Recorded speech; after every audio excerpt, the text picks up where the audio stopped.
Baik, Assalamualaikum warahmatullahi wabarakatuh. Perkenalkan nama saya Meli Agustina, NIM 19071003, Prodi Pendidikan Kimia semester 5. Baik, dalam mata kuliah Kimia Lingkungan, di sini saya akan mempresentasikan sebuah artikel mengenai pengaruh penggunaan starter terhadap kualitas fermentasi limbah cair tapioka sebagai alternatif pupuk cair.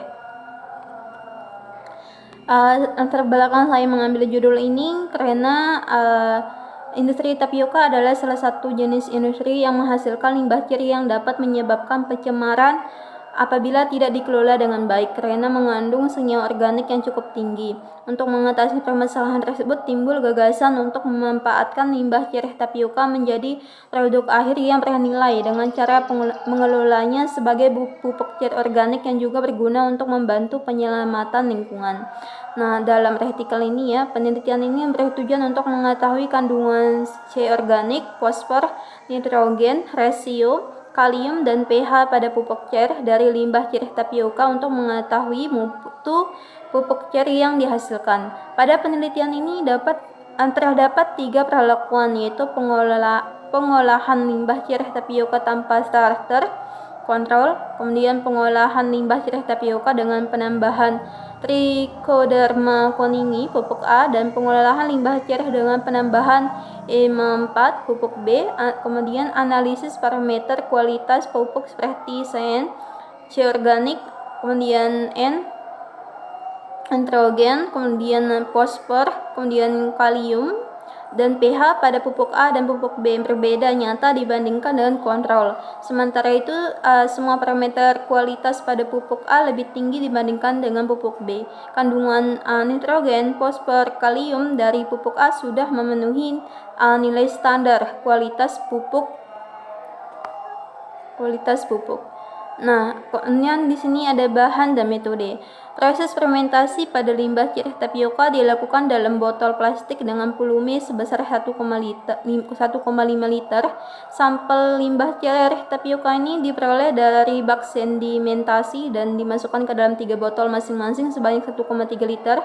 Botol plastik pertama, kontrol, merupakan sampel limbah cair tapioka tanpa penambahan starter. Botol plastik kedua, pupuk A, merupakan limbah cair tapioka dengan penambahan Trichoderma coningii sebanyak 13 ml, dan botol plastik yang ketiga, pupuk B, merupakan sampel limbah cair tapioka dengan penambahan E4 sebanyak 13 ml. Ketiga perlakuan ini difermentasikan selama 28 hari dan dilakukan pengadukan setiap hari pada pagi dan sore hari untuk membebaskan gas selama proses penguraian berlangsung.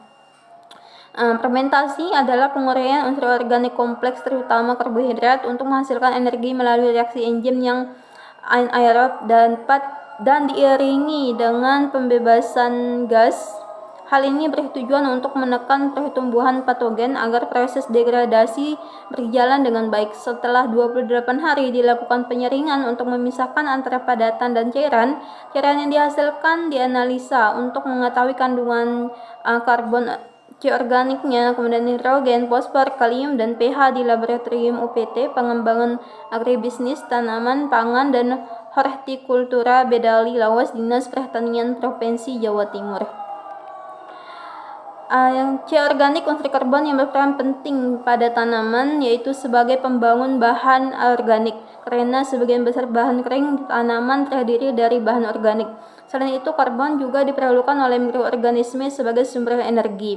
Menurut Jenny Darahayu, pada kondisi anaerobik, karbon organik diubah menjadi karbon dioksida, metana, dan senyawa produksi lainnya. Pengukuran karbon organik menggunakan metode Walke dan Blake. Pengoksidasian dengan kromat dan asam sulfat sampel sebanyak 1 ml ditambahkan dengan 10 ml K2CR2O7 dan H2SO4 pekat. Kemudian dipanaskan sampai semua sampel larut. Sampel yang sudah larut diencerkan menjadi 100 ml dengan aqueous. Larutan ini kemudian dipipet 10 ml. Larutan ini menjadi 100 ml. Larutan ini kemudian dipipet 10 ml ke dalam Erlenmeyer dan ditetesi indikator Perwin 3 tetes. Selanjutnya dititrasi dengan larutan FeSO4 0,5 N sampai terjadi perubahan warna hijau. Nitrogen. Unsur nitrogen merupakan salah satu unsur penyusun protein sebagai pembentuk jaringan dalam makhluk hidup, dan di dalam tanah unsur N sangat menentukan pertumbuhan tanaman. Pengujian nitrogen dilakukan menggunakan metode Kjeldahl. Sampel sebanyak 5 mili ditambahkan dengan H2SO4 pekat, kemudian didestruksi sampai jernih. Sampel didinginkan, setelah itu didestilasi dengan menambahkan 20 mili NaOH. Setelah itu NaOH 50% untuk melepaskan NH3 yang ditampung dengan larutan asam borat 1%. Sampel yang telah didestilasi selanjutnya dititrasi dengan HCl encer 0,05 N dengan indikator Conway ratio. Nah, rasio ini adalah perbandingan kadar karbon dan kadar nitrogen dalam suatu bahan. Jumlah rasio N dapat digunakan sebagai indikator proses fermentasi, yaitu jika jumlah perbandingan antara karbon dan nitrogen masih berkisar antara 20% sampai 30%, maka hal tersebut mengindikasikan bahwa pupuk yang difermentasi sudah bisa untuk digunakan. Perbedaan kandungan karbon dan nitrogen tersebut akan menentukan kelangsungan proses fermentasi pupuk ceri yang pada akhirnya mempengaruhi kualitas pupuk ceri yang dihasilkan. Kandungan rasio didapatkan dari perbandingan antara nilai karbon organik dan nitrogen. Fosfor. Fosfor merupakan unsur hara yang terpenting bagi tumbuhan setelah nitrogen. Unsur ini merupakan bagian penting dari nukleoprotein inti sel yang mengendalikan pembelahan dan pertumbuhan sel. Demikian pula untuk DNA yang membawa sifat-sifat keturunan organisme hidup, senyawa fosfor juga mempunyai peranan dalam pembelahan sel, merangsang pertumbuhan awal pada akar, pemasakan buah, transport energi dalam sel, pembentukan buah, dan produksi biji.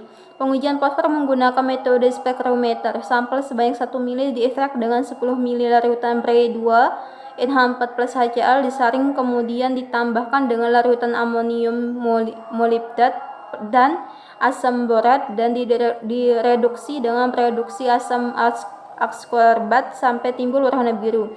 Absorban sampel diukur dengan menggunakan spektrometer dan panjang gelombang 660 nanometer. Sebagai pembanding, dilakukan penetapan deret standar dengan konsentrasi fosfor 0, 1, 2, 3, 4, 5 pikometer. Kemudian kalium. Kalium berperan dalam pembentukan protein dan karbohidrat, pengerasan bagian kayu dari tanaman, peningkatan kualitas biji dan buah. Unsur kalium diserap dalam bentuk ion kalium, terutama pada tanaman muda, tanaman yang kekurangan ujung yang kering akan semakin menjalar hingga ke pangkal daun. Kadang-kadang terlihat seperti tanaman yang kekurangan air. Kekurangan unsur kalium pada tanaman buah-buahan mempengaruhi rasa manis buah. Pengujian kalium dilakukan menggunakan metode pertukaran kation dengan cara dilakukan ekstraksi dengan larutan NH4O4CpH7. Selanjutnya diukur dengan instrumen atomic absorption spektrofotometer pada panjang gelombang 768 nanometer.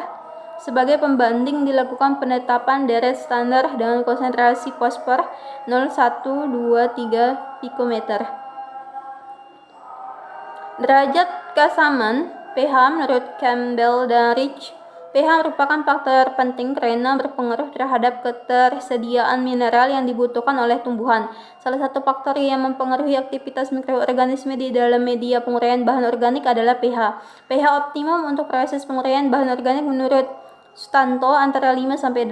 Akhir proses penguraian menghasilkan pupuk organik ceri yang bersifat asam netral dan alkali sebagai akibat dari sifat bahan organik.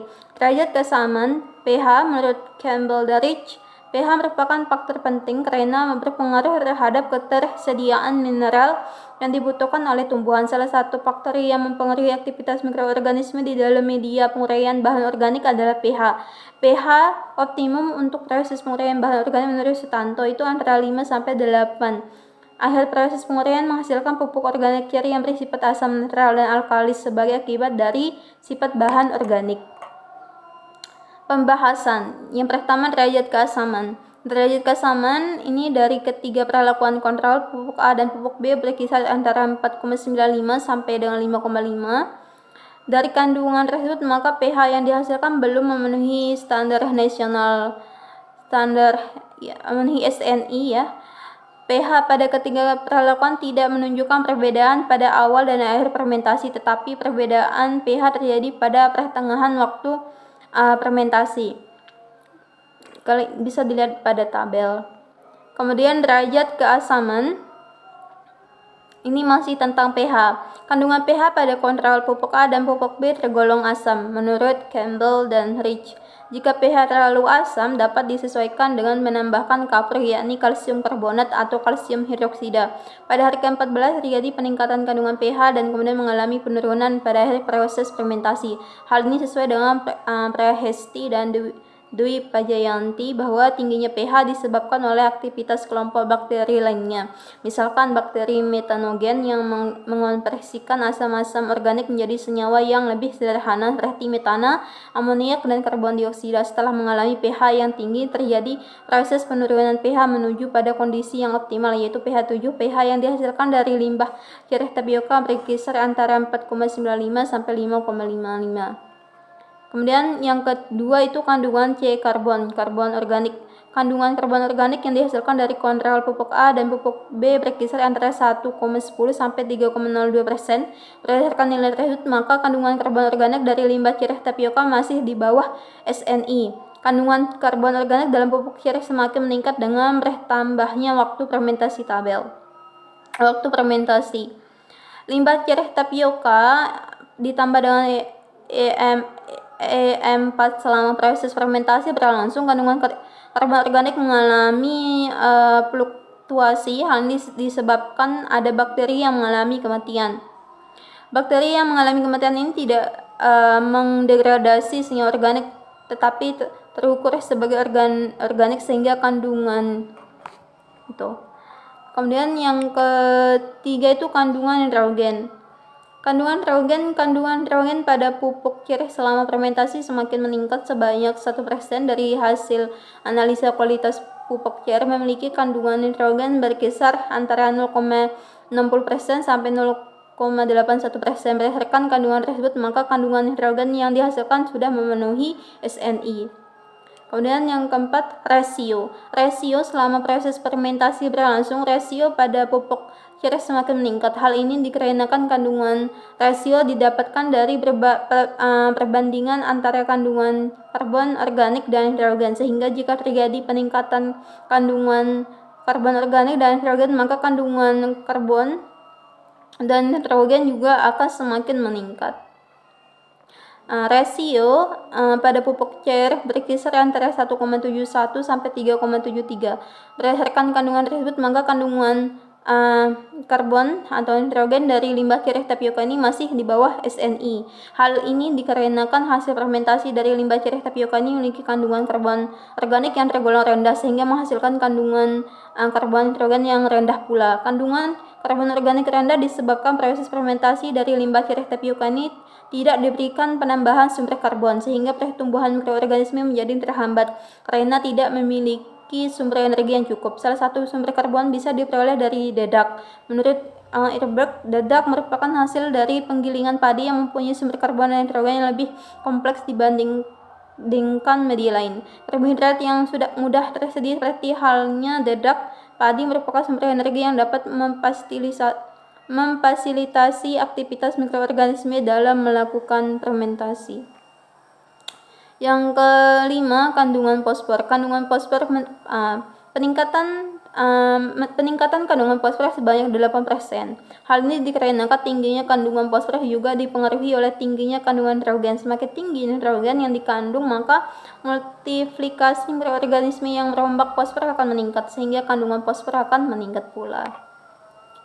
Yang selanjutnya ini kandungan kalium. Nah, kandungan kalium pada pupuk cireh mengalami peningkatan sebanyak 4%. Kandungan kalium terbaik dihasilkan dari perlakuan dengan penambahan EM4, yaitu pada pupuk B. Dari hasil analisa kualitas pupuk cireh memiliki kandungan kalium berkisar antara 0,70 sampai 1,46%. Berdasarkan kandungan tersebut, maka kandungan kalium yang dihasilkan sudah memenuhi SNI. Nah, kesimpulannya, pemberian starter M4 dan trichoderma kuningi berpengaruh nyata terhadap kandungan karbon hidrogen, karbon organik, nitrogen, fosfor, kalium, dan pH. Pada penelitian ini, kualitas pupuk cair terbaik diperoleh dari limbah cirih tapioka dengan penambahan M4, yaitu pada pupuk B. Penambahan starter M4 meningkatkan kandungan hara lebih tinggi dibandingkan dengan penambahan trichoderma kuningi. Kandungan nitrogen, fosfor, dan kalium pada pupuk B sudah memenuhi nilai standar kualitas pupuk, sehingga pupuk cirih dari limbah cirih tapioka jika dilihat dari segi kandungan hara sudah dapat digunakan sebagai pupuk. Akan tetapi, kandungan cair organik dan pH yang dihasilkan masih belum memenuhi SNI. Ya, mungkin ini saja yang dapat saya sampaikan. Kurang lebihnya mohon dimaafkan. Wassalamualaikum warahmatullahi wabarakatuh.